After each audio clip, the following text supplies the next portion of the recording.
My name is Tricia Denton, and I'm the president of the League of Women Voters, Leelanau County. The League of Women Voters is a nonpartisan political organization that encourages informed and active participation in government, works to increase understanding of major public policy issues, and influences public policy through education and advocacy. We never ever support or oppose candidates or parties. The League of Women Voters, Leelanau County is an organization fully committed to diversity, equity, and inclusion, in principle and in practice. There shall be no barriers to full participation in this organization. Diversity, equity, and inclusion are central to the organization's current and future success in engaging individuals, households, communities, and policymakers in creating a more perfect democracy. Membership is open to men and women 16 years of age or older who subscribe to the purposes and policy of the League. You're going to learn a lot more about that today. 1/3 of our members are men. More information may be found at lwvleelanau.org. Annual dues are $5 for students, $60 a year for non-student individuals, or $90 for a household membership. Dues assistance is available. Membership applications can be found online, again, at lwvleelanau.org. I know I have a few announcements in the audience from some of our members. ERA, come on up.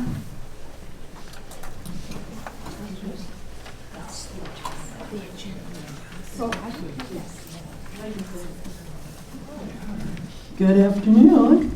I'm Jan Frazee. I'm a board member and chair of the Equal Rights Advocacy Committee, and I am 100 years old. We'll hear more about this in a little bit, but we'll be celebrating the 100th year of the ratification of the 19th Amendment, which gave women the right to vote in this country.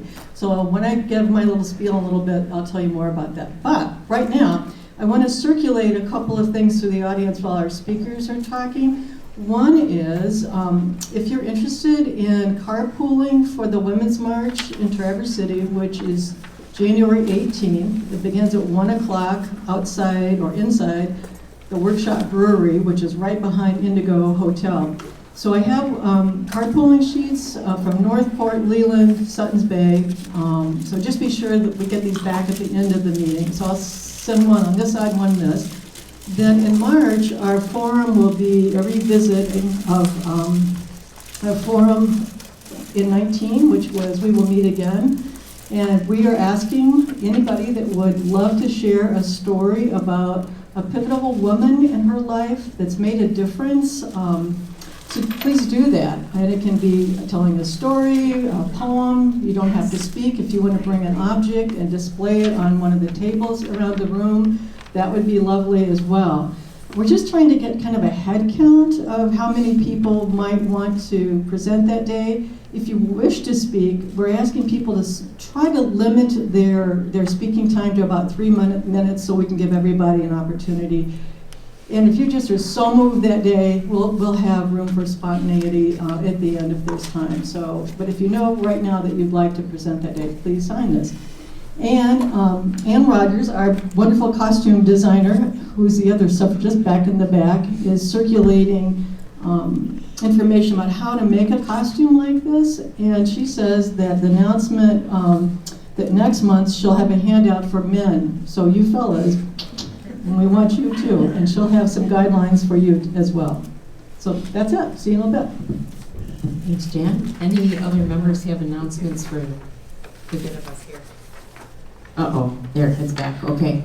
At this point then, will thanks again for attending, and I'm going to turn the presentation over to Joan Minot. Thank you, Tricia.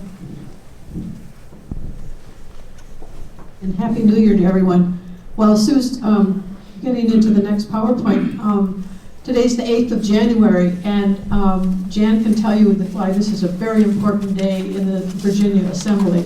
They're swearing in their new legislators in Virginia. Virginia is one of just 5 states in the United States that holds their state elections, for governor and legislature, in the odd numbered years. So they're actually swearing in new legislators today, and she can tell you why that's important when she gets a chance to talk to us a little later about the committee that she chairs. Thanks, Sue. Today, our board of directors of the Leelanau League suggested that we spend our first meeting in January talking a little bit about the league's advocacy role and how we develop positions in the national and state league and at the local level. And so our purpose today, I'll be joined by all of our committee chairs shortly, and our purpose is to help all of us understand how those positions are developed and how we do advocacy, and how the local advocacy that we do is based on the positions that have already been developed. We have 5 committees, and a very important reason we want to do this in January, our board wants all of our members to know that they can participate as individuals in our advocacy work by joining a committee. And it's also true that if you want to bring your friends who are not members of the league to the advocacy committee work, you may do that, and we'd be happy to have them.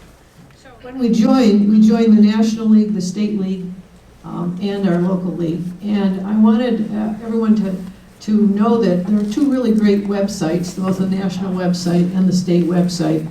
And the blue sheet that we distributed for you lists those websites.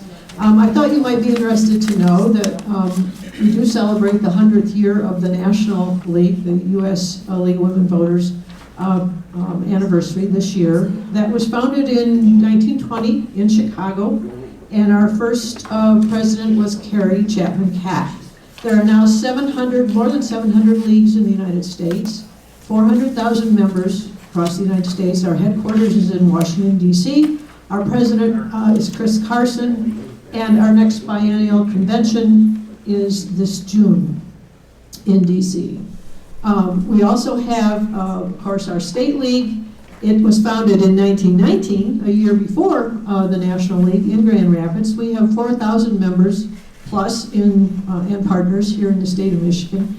27 local leagues, and you can see 4 of them are in the Upper Peninsula, 7 of them in northern Michigan, 16 in southern Michigan. And we're working to, as you know, here in Leelanau, mentoring a league that's developing in the Petoskey-Charlevoix area. So we're adding to this number every month. We're working always to increase our membership. Our headquarters is in Lansing. Our president at the state league is Christina Schlitt. She belongs to the Grand Traverse League, Area League, and lives in Gaylord. And our next biennial state convention will be in May 2021 in East Lansing. As Tricia said when we started, we are an organization that is political but not partisan. And we might ask why it's important to have that kind of an organization in the United States. And someone who's thought a lot about that is the dean of the philosophy department at the University of Michigan. And she says, rather than fighting for ascendancy of certain positions, citizens should fight to bolster healthy institutions and systems, those which ensure that all views and experiences will be heard. She says, today's righteous projects, after all, will inevitably seem fatuous and blinkered from the advantage of another age. I think that she, in saying that, she reminds us that we should be intellectually modest when we do this work, but that it's very important work to do nonetheless. We are then the League of Women Voters, and I always love to listen to Tricia say, we're empowering voters, we're defending democracy. This is the banner we march behind on the 4th of July over in Leland. And we are an organization that encourages the imagining of a democracy where every one of us has the desire, the right, the knowledge, and the confidence to participate. We are nonpartisan and political at the same time, and that causes people difficulty. It's sometimes difficult to understand how we make that distinction. But our role is to encourage informed and active participation in government. We work to increase understanding of major public policy issues, and we influence public policy through education and advocacy. We take action on public policy positions established through member agreement, and we do not support, as Tricia said a little earlier, or oppose any political party or candidate. So how is it that we are political but not partisan? I shared with you a year ago when we did a similar session that a way that I sometimes draw the distinction personally is the word that was shared with me when I was in public policy school, a Yiddish word that's pronounced Yochem, and it has a double meaning. It means both wise man with overtures of wise guy. It's a term that was shared with us by a professor I had in actually public budgeting, who had been a student of Aaron Wildofsky's, who is by many thought to be the father of public policy studies in the United States of America. No longer with us. But if I use that term and think of the two parts of it, the two parts that are implied, both the wise man and the wise guy, or in our case, the wise man or wise woman, the league is more of the wise man, wise woman disposition. We acknowledge that public problems in a community are many. We strive to find a workable description of those problems. We know that that's a challenge because it requires knowledge and know-how and know-to.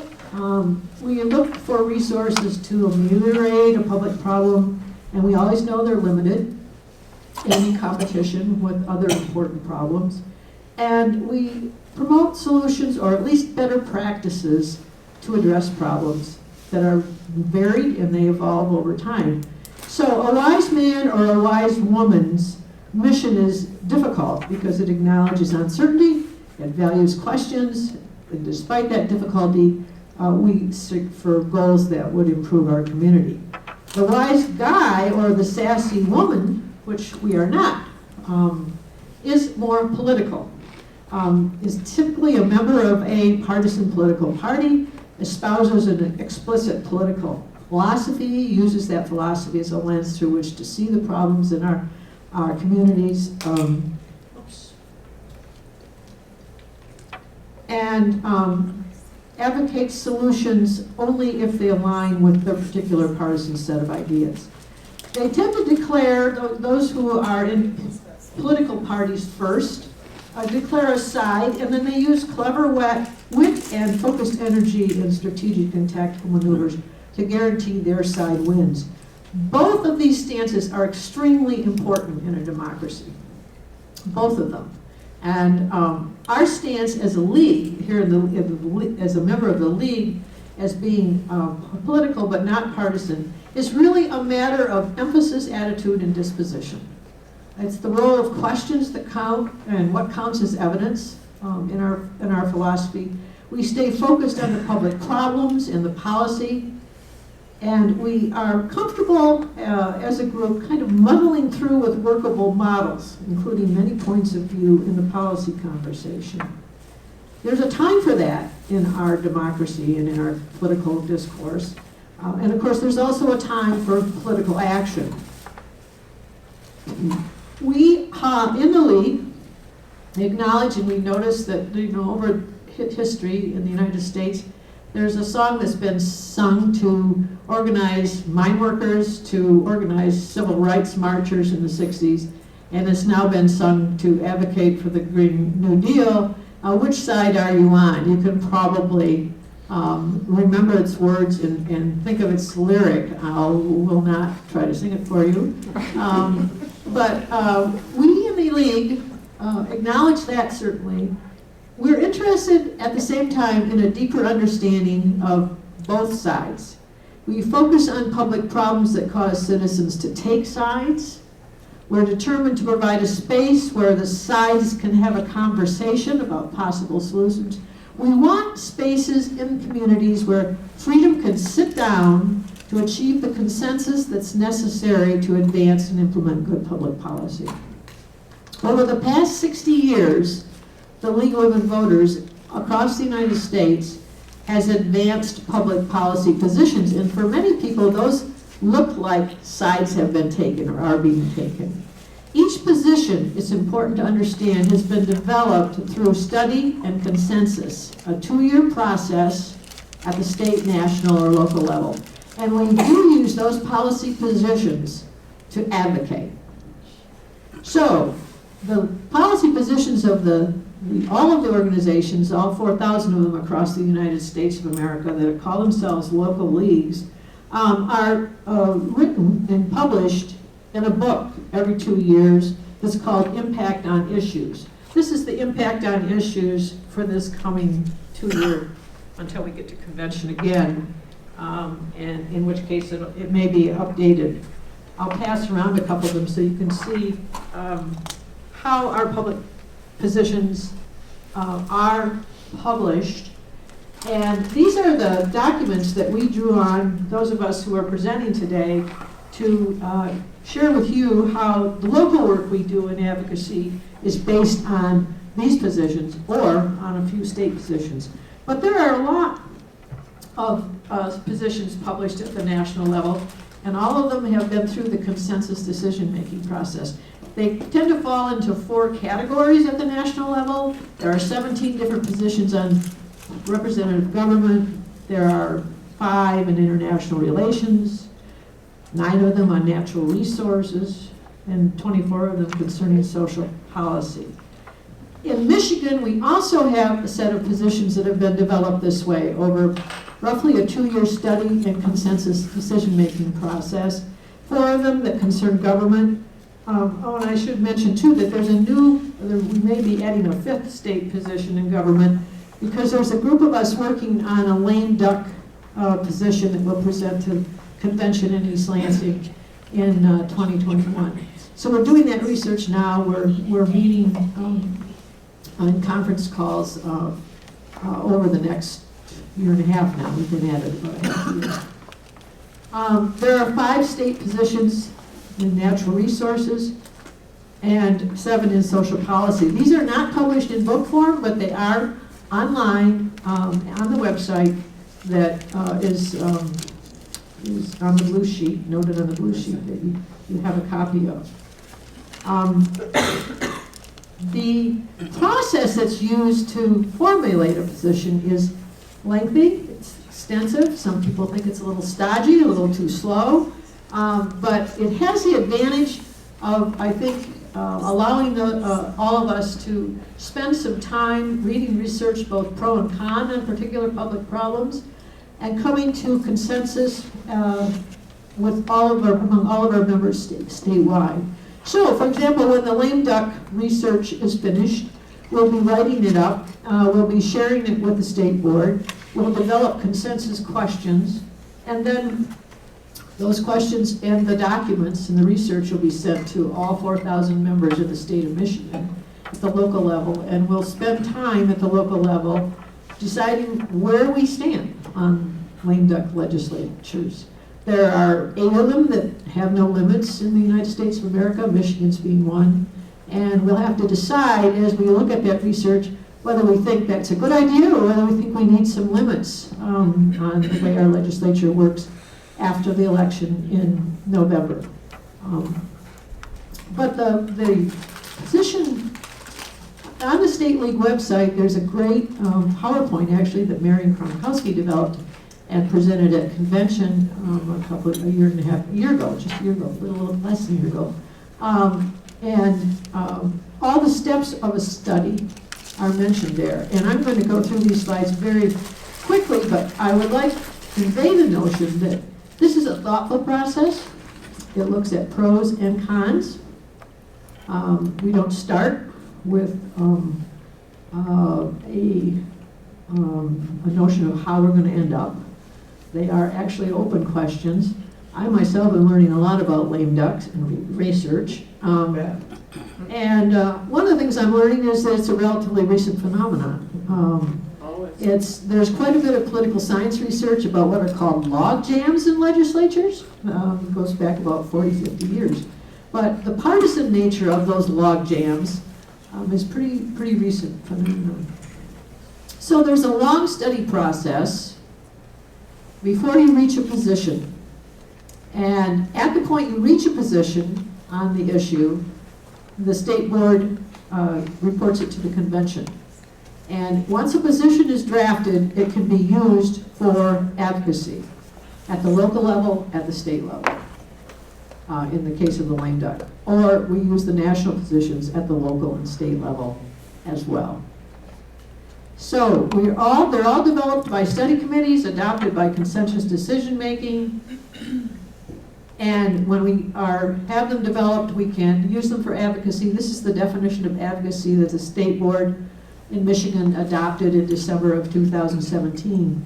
It includes actions, not limited to, but providing information to ourselves and to the public while we build opinions and support or oppose legislation. And it includes methods that we can do this, to include, not exclusively, but including lobbying, testifying at public hearings, using public forums as we do monthly here in Leelanau County, and the media, and panel discussions, and league publications. We also developed an advocacy network statewide, starting in 2018. That functions to take our positions to the Michigan legislature and to offer testimony there. That is done by the advocacy vice president or the president of the state league. And we have wonderful opportunities here in Leelanau County, and this is really one of the most vibrant leagues in the state of Michigan. You may have heard that from others before, but it is indeed. We can join in local advocacy here. So we have 5 work groups that meet throughout the year, and maybe the people who are chairing those work groups could come up now and sit at the table and tell us a little bit about each of them. They each have a May mission statement adopted at our annual meeting in May. And we're all invited to join one or more of these groups as they meet, usually monthly throughout the academic year. These are the people who are chairing them this year, and they all work hard in one scary plant. Yeah. Let's start with voter service, Jackie. We have some pictures of some of what your group has been up to in the last year, but why don't you go right ahead? Okay. Our Voter Service Committee has the mission to inform voters and to register new voters. In the past, we have gone to all 6 high schools in the county to register 17-and-a-half-year-olds and older students, or whomever. This spring, we, in conjunction with the ERA committee, we are trying something new, and the seniors will be coming to the Bay Theater in Suttons Bay to see the movie Iron-Jawed Angels, and then a clerk will be with us and we will register the students there. So we're really looking forward to that. We joined the Grand Traverse League to register college students at Northwestern College. We usually do that in September, right around the time that is the National Voter Registration Day. And then we try to register voters at festivals in the county, health fairs, and wherever anybody has an idea that it might work. The second major part of our mission is to inform voters for the elections. We do candidate forums, usually here, but we try also to go out in the county closer to where the districts are.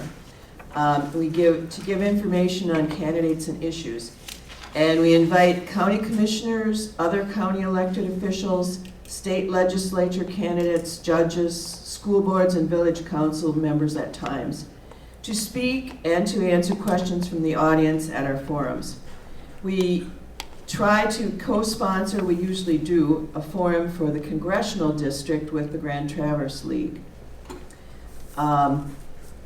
We also we're going to address redistricting changes in Michigan in February. We're in charge of the general forum.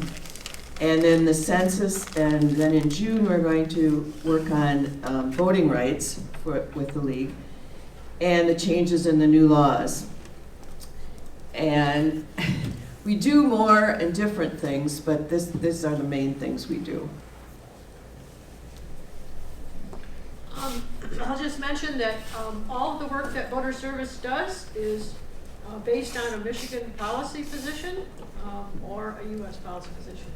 And we won't go over these, but know that they're here, and we've made slides to show you that they are. We also have an Energy and Natural Resources Committee, and Ann and Doug co-chair that. Okay, I'm Ann McInnes, and Doug is back there, and we have a bunch of dynamic people on our committee. Question: what can this plant do that you cannot do? Make oxygen. Yeah. No, we did Make that. soil. Absorbs carbon dioxide. It can make food. You can't do it. How does it make food? Photosynthesis. By me planting it. Bingo. Okay, this plant needs water, combines water with carbon dioxide, which is in the air, through the energy from the sun, and of course chlorophyll, which is why it's green. It breaks up those two molecules, and we have a molecule of sugar, plant sugar, food, energy, food. Now, we have heard a lot about a little bit of extra carbon dioxide in the atmosphere. Can you think of a way? Plants need it. So how could we use the problem of too much carbon dioxide in the atmosphere and plants need it? What could we do?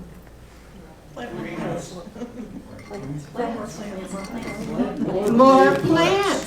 Bingo. April 29, we're going to have a fantastic program here. I cannot believe how many people are interested in this topic. The topic of sequestering a lot of that carbon, getting it back into the soil where it belongs. And how are we going to do it? We've got a potentially dynamic speaker. We're going to have a speaker.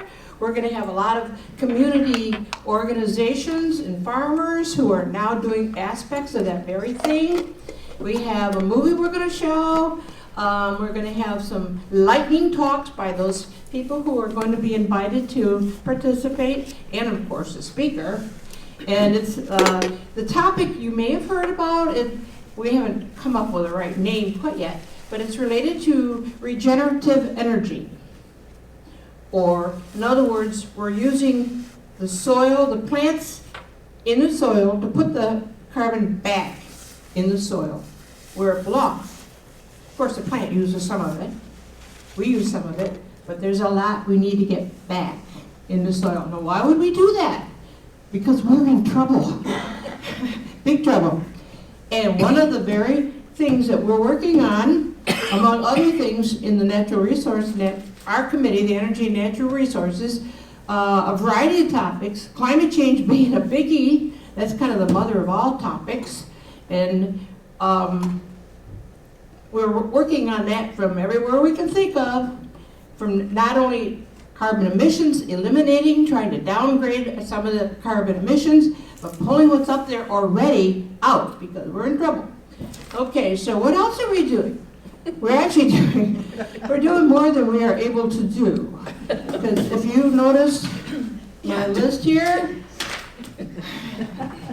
okay, actually, after we got talking this morning, and all these issues, we're all interested, and everybody's kind of keeping their eyes open in all these different interest areas, and they're partnering with a lot of different groups that are also interested in these different areas, all related to biodiversity, the loss of biodiversity, green energy, safe, clean water, depletion of natural resources, overpopulation of people, and the mother of all is climate change. Got to do it.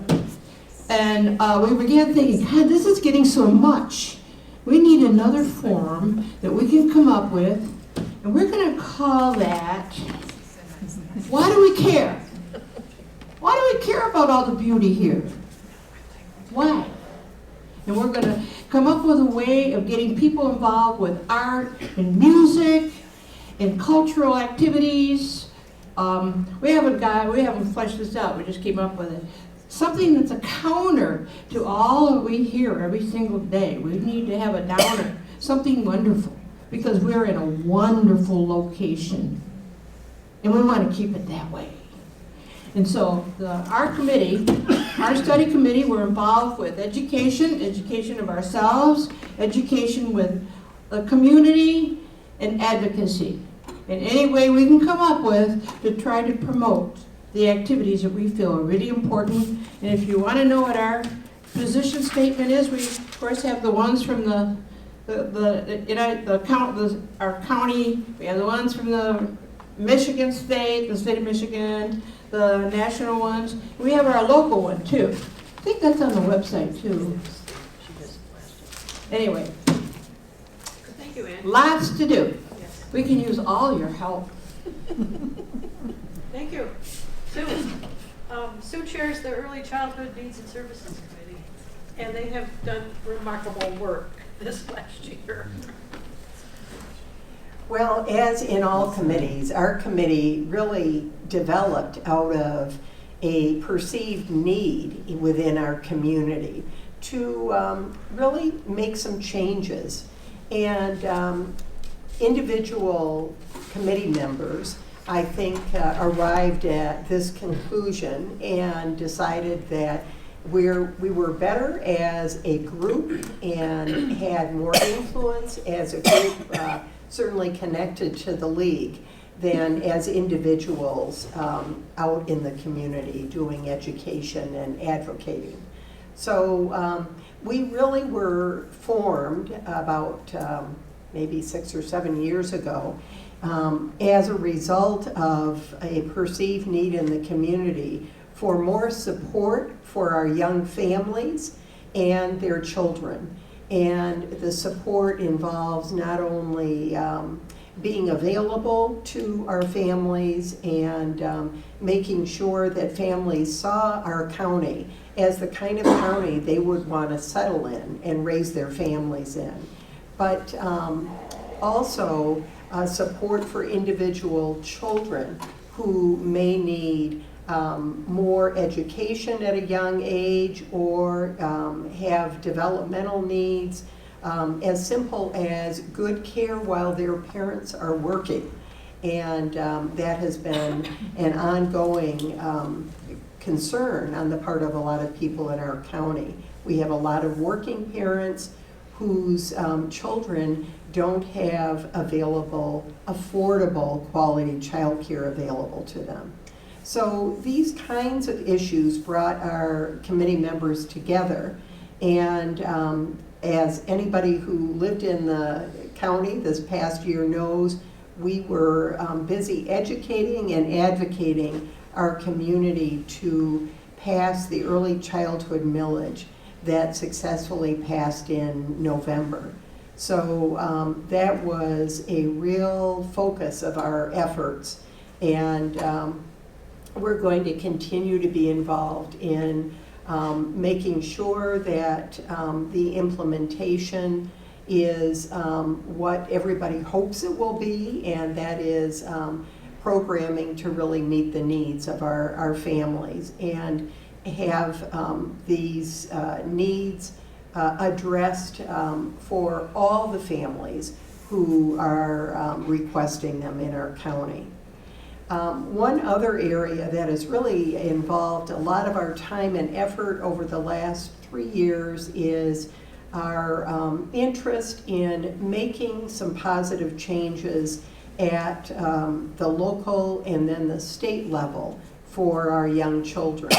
And this effort has involved cultivating relationships with our representatives and meeting with them on a regular basis to see that the kinds of policies and legislation that we need at both a local and a state level actually evolve and are making a difference for our children.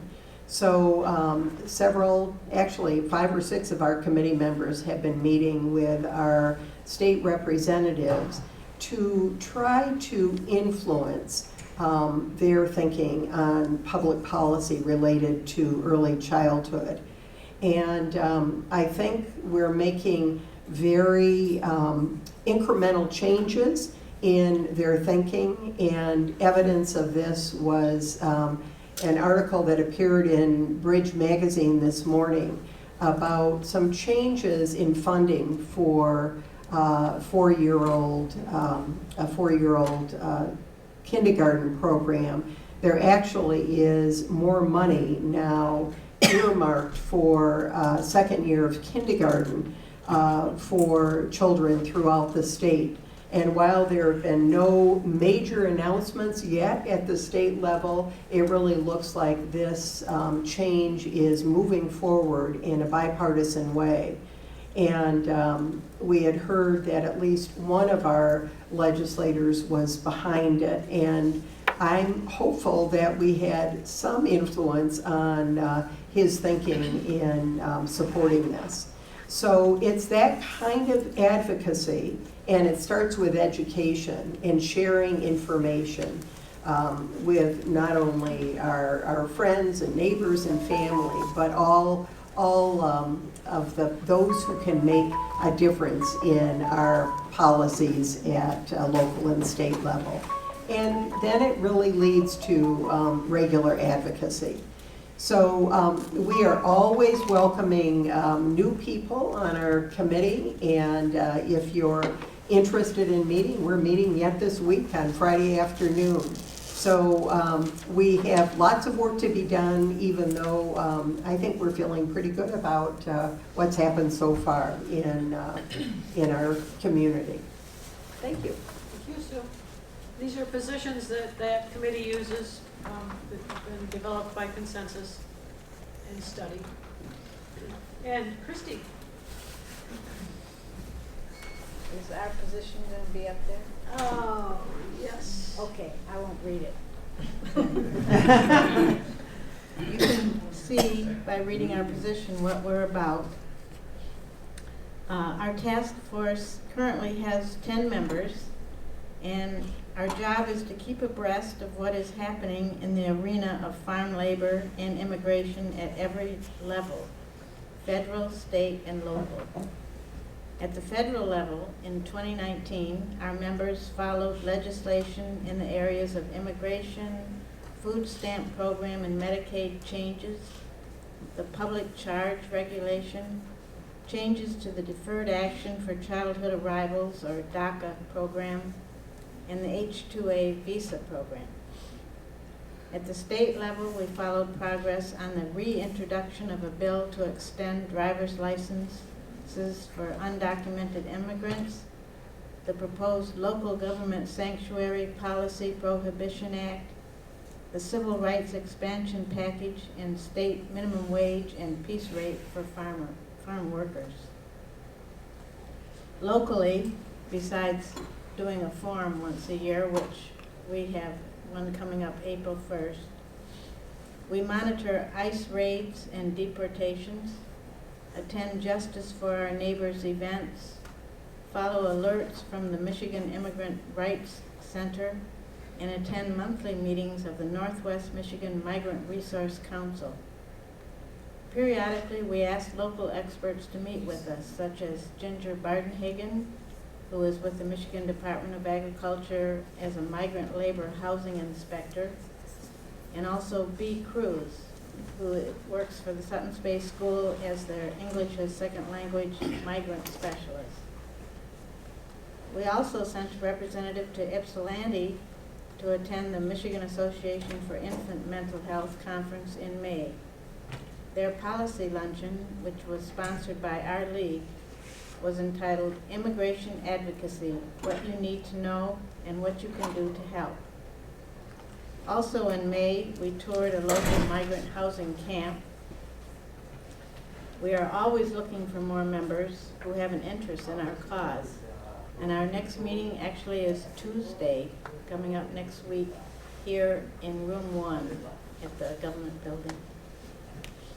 Thank you. Christy co-chairs that committee with Barbara Krause.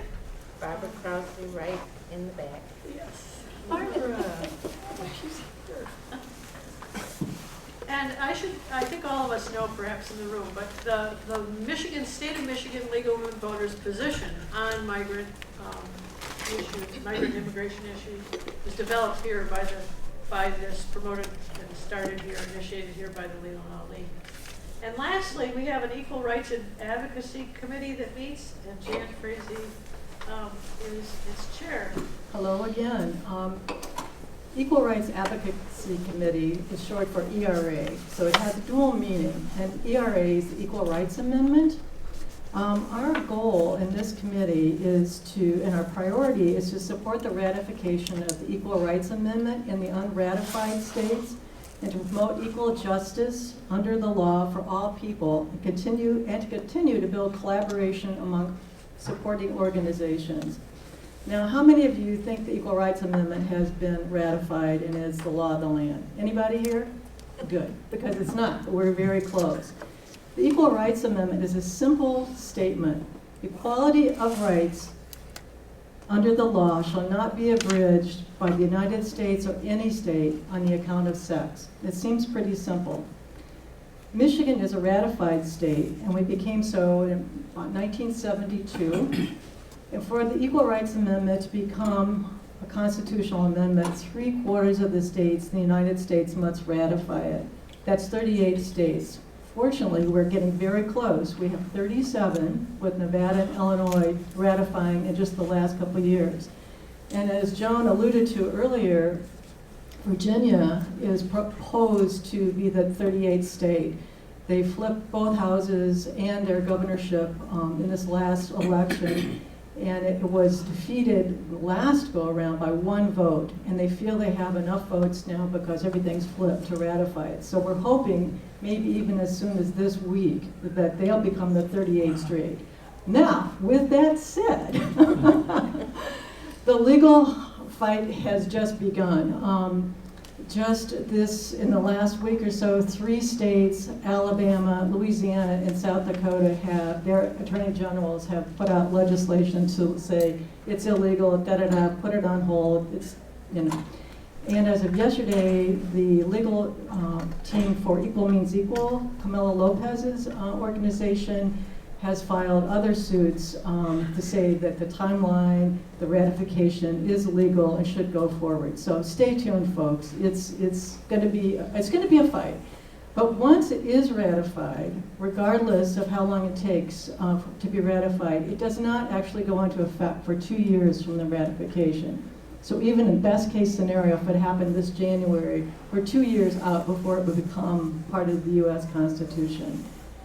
There's fights on both sides, and they feel that there is legal grounds for the deadline, which has run out, to be null and void because it's really not constitutionally legal, because the deadline really was not in the amendment, in the text of the amendment. And there's also legal precedents that deadlines, Congress can change those anyway. So again, stay tuned for that.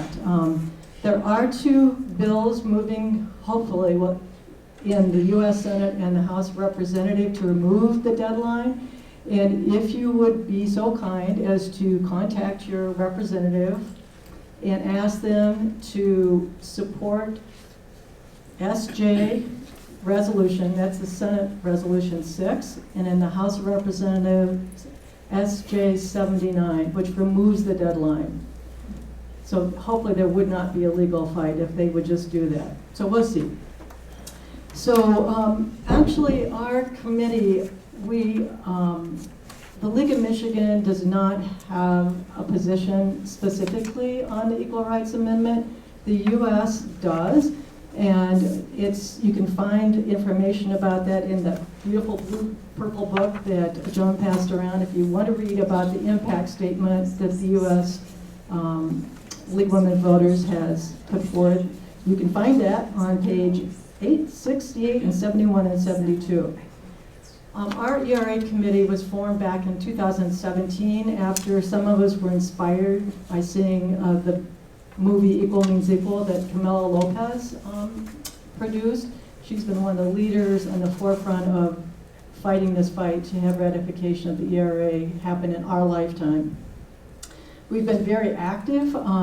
We have educated ourselves by reading the book, Legalize Equality. We have sponsored the showing of the movie at the Bay Theater in Suttons Bay, at Northwestern Michigan College. Oh yeah, we'll come back. We're getting to that. We've sent postcards to legislators.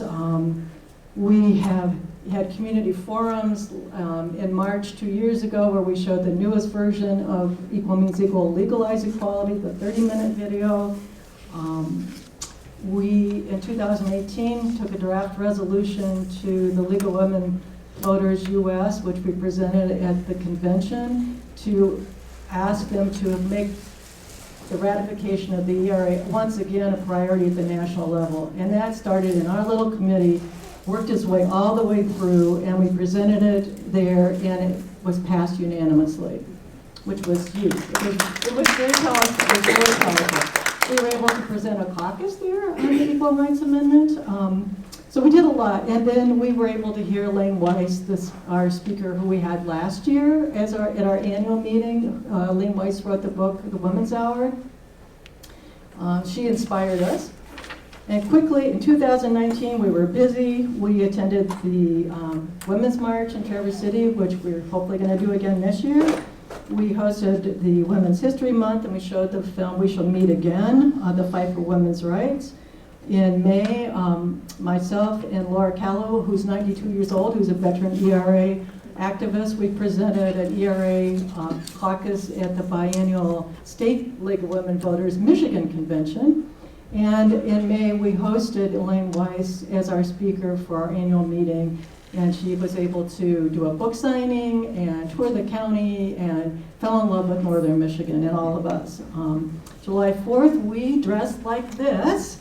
And we were in the 4th of July parade in Leland. And like I said, Ann Rogers was our costume designer and will be forevermore. And we won the award for the best costumes in the parade. And we didn't have to wear long underwear in July. So hopefully we won't this year either.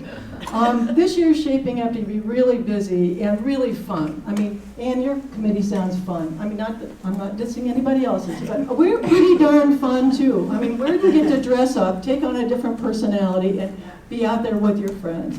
So again, the Women's March is January 18th. March 4th, we are having our Women's History Month forum here again, and we'll do, and I mentioned that earlier, we'll be doing a follow-up to We Will Meet Again. So please be thinking about women who have inspired you and share their story in any way you feel compelled that day. Or just come and soak it all in. April 15th, as Jackie's already said, we will be co-hosting Iron Jawed Angels at the Bay Theater at 9 a.m. And I don't know why any of you couldn't come if you wanted to. We're not going to fill up the theater, and it's free. So if you haven't seen that movie, it's great. And then we'll be registering any students who want to be. And then we have a request into the Leelanau County Board of Commissioners for the League of Women Voters to plant a ceremonial tree on the grounds here at the Governmental Center to commemorate the 100th year of the ratification of the 19th Amendment. They will be discussing that at their board meeting next week, January 14th at 9 a.m. They are going to have to vote on that. So if you would like, come and show support for that, even just be in the audience that day, speak favorably. We would love all the support we can get for that. June 11th, Elaine Weiss is coming back to Traverse City. As someone's already mentioned, she's the speaker at the National Writers Series in Traverse City. And that will be sponsored with our league, Grand Traverse, AAUW, and Women to Women. And we're hoping to come in costume there too. I think she would love to look out and see a sea of all of us, men and women. July 4th, we'll march in the Glen Arbor Parade dressed like this again, and hopefully, someone also mentioned the Cherry Festival Heritage Parade in Traverse City. They would like to have 100 women dressed as suffragists to celebrate this. So be thinking about that as well. Another opportunity to wear your outfit. And in August, and maybe other times during the year, there are plans to put on a reenactment of the Seneca Falls Women's Convention. And there will be tapping many of you in the room. You can all participate by reading a line or two, or dressing up or not dressing up. It takes 45 minutes, and it's going to take about 30 people to speak a line or two. And nobody has to be a great actor or actresses, but be thinking about that. I could go on and on and on, but our committee is open to anyone, and we would love to have you. I don't have another meeting time set up at this moment, but it will be on the website as soon as we have another meeting. So, I have a question. thank you. You Yes. said something that, excuse me. You mentioned about there was a movie at the Bay Theater. Yes. What day was that and what time? It is April 15th at 9 a.m. And it's for all the seniors in all the local all the Leelanau County schools have been invited to come and to see the movie Iron Jawed Angels and to register to vote. And I'm saying if any of you would like to be there too, that's fine too, and it's free. Okay. I never heard the movie. What? Oh, it's a powerful movie, really chronicling what happened when the suffragists were picketing, jailed, tormented as they tried to get the 19th Amendment ratified. It's an HBO movie, so you may not have seen it on a big screen in theater, but it's about almost 2 hours long, and it's worth coming to see. You will leave inspired. It has a happy ending, so. Okay, thank you. I just wanted to finish, thank you very much for extending the invitation, all of you, to our members to participate, and for all of your hard work. It's incredible. I wanted to mention that not only do we have positions that are developed at the national and state level, there are local leagues throughout the state who have over the last 40 years developed positions of their own that are targeted to particular problems in their communities. And I did an inventory of those about 1.5 years ago and discovered that on the websites of all of our local leagues in Michigan, about half of them have mentioned or make note of the local studies that they have done. And they tend to be particular community interests. And if anyone has any desire to know more about how they do that or what they've done, what they've taken positions on, I'm happy to talk with you about it later. So we use this study and consensus process to mitigate the hyper-partisan power politics and gridlock that have developed in our country and tend to develop any place in any community where we don't see consensus and opportunities to have conversations. We behold in the League of Women Voters that studying consensus counters the tendency toward autocracy among power-seeking leaders, and we hold that informed consensus is a key value that sustains self-government in our democracy. Study ensures intellectual rigor and credibility, and I would say modesty.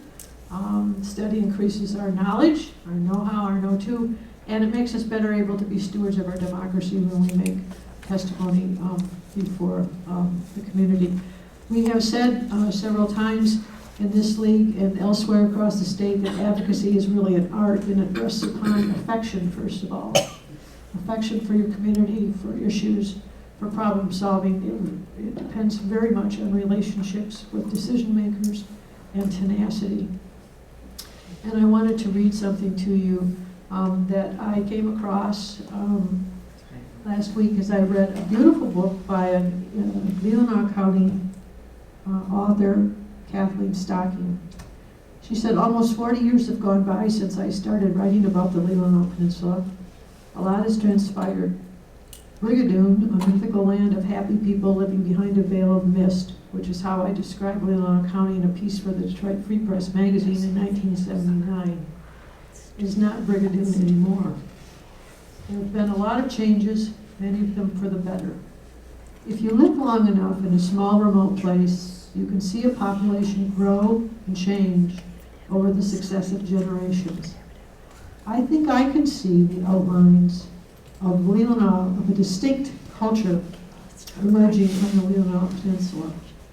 This is a culture arising out of a more rudimentary version of the same thing, a culture that expresses some of the best goals of democracy: inclusion, tolerance, fairness, openness, respect for the rule of law, public education, nurturance of children, protection of natural beauty, freedom of thought and speech, and taking responsibility for the future with the actions we take today. She says, democracy is not some abstract notion that appears from time to time in textbooks or that comes in a kit you can order online. Democracy is a slow, messy process of everyone having their say, and it originates in the human community naturally. She goes on to say that she met a woman in Thailand in a mountain community who had grown up actually in the Philippines in a mountain community.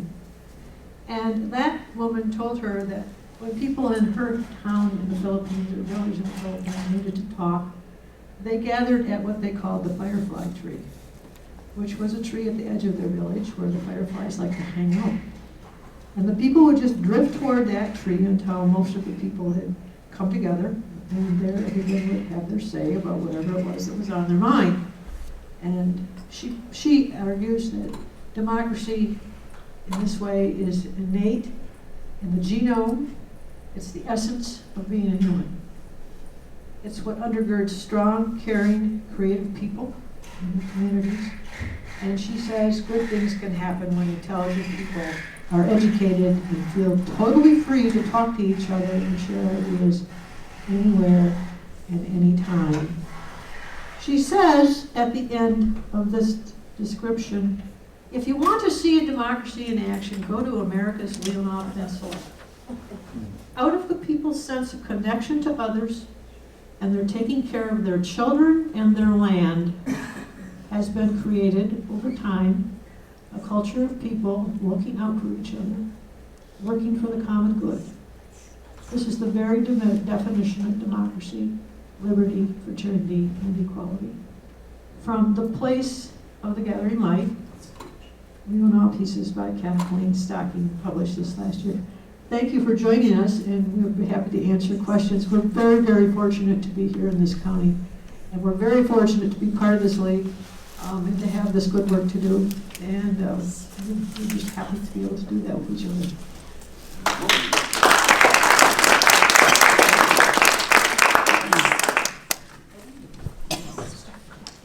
I'm always so incredibly moved when I hear all the things that we do. We just do them. We just show up and we do the next thing that needs to be done. And to sit here and have people rattle through all this stuff that we've been engaged with over the past year, let alone previous years. This is a very young league. I'm really moved. I don't know how Joan got through that reading without just. But we are a part of something special, and because of that, I think we're held to a higher standard of responsibility for that as well, to protect that and to be a part of it. So thank you again for each of you for your willingness to be here today, to learn more, to share your stories and experience. And I'm looking, does anybody have any questions or comments for any of our panelists or our, Jackie does. I want to just, Joan's focus was on a league going to consensus. And I had been in league in Wisconsin, and then I moved here, and then Vina Mikesel got me into this league. So I was a part of some of the beginnings. And the first time we went to consensus, we were in a circle, and we get the questions, she explained very well, from state or from national. And there were so many new people that had never been in league before. And they said, why are we doing this? Where does this go? When we're talking about these questions, where does this go? And so I looked at Vina and I said, well, if they're state, we get them every other year from state or from national. And I said, if they're state questions, then all the leagues, it all goes to the state, and at the state convention in May, it is voted on. we all send delegates, and we vote, and then it becomes the policy. And then they all go, oh, well, that makes sense. So we do eventually vote on this stuff. That's the thing people are getting at. I was in a very long discussion with someone on the phone the other day who was wanting to know more about the league. And, well, I've heard you guys use consensus. How do you actually get anything done? Well, that's part of the messy process. Yes. The democracy is of, you need to give everyone a chance to be at the table, to be heard, and have everyone's voice be a part of shaping our policy, how we're going to live and move forward together well. And if you do that well, when it comes time for the votes go pretty good. They go pretty easy, because everybody's been a part of crafting it. But people miss that part of it. Oh, yeah. I was part of the new members where we got together and talked with new members, and that was the sticking point. Matt Posner kept saying, well, how do you get to consensus? Is it a vote? And I go, no. Well, if it's not a vote, how?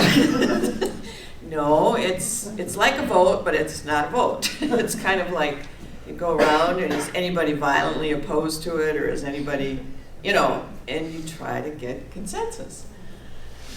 It's a good way of doing things. Ian's got something to add here.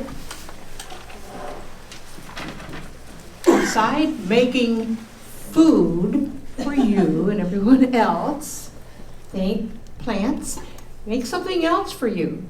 Take a big breath. And as you leave, you're welcome to say thank you for the oxygen. Christy Barnett. I would like all members of the committee to meet up by the flagpole for a picture, right after this discussion. Your committee? Yes. Farm labor immigration. Farm labor. Yeah, of course. Anybody else? We made it to 1:15. Does anybody else have anything? I would just like to say, I don't need a microphone, but showing the iron-jawed angels is a spectacular idea. Whoever thought of showing that to the kids? Jackie, did you? No, but it was. Has been doing this for a number of years. Yeah, Manistee told Christine Palmer all about it, and she got us going on it, and the ERA people. That is one heck of a movie. It inspires. Yes. Very It's much. called Iron-Jawed. Iron-jawed angels. Jaws or jawed? Jawed, like an they iron were jaw. going to get this vote. Yeah, we're gonna do it. The results of the carpooling, the only people that signed up on here that were not gonna be in Suttons Bay were you, Jack, you in Northport, so you might wanna get with the Suttons Bay Okay, people. I can do So, right now, 11:45, Suttons Bay High School parking lot, and you can figure out who's driving and all that, but that's the results of that, okay? Okay. Thank you. Thank you. Well, our next forum will be right here in this room on February that. Fifth, I Fifth. think. And we'll be covering the topic of Michigan's Citizens Redistricting Commission. Jackie and I will be giving that presentation. It's part of a grant that we got from the League of Women Voters of Michigan to promote the redistricting, better understanding of the redistricting commissions, and hopefully encourage some of you to apply for those positions so that we can hopefully work on the gerrymandering issues in the state of Michigan. It has to become better no matter what, Yes. I think. Yeah. Thank you again for coming. Welcome back to our regular forum season. And any of you who are here are welcome to stay on. We're going to have a short member meeting to update you on some other issues that weren't covered in the forum. And again, everyone's welcome to attend that, whether you're a member or not. And thank you again for coming. Thank you. See you in February.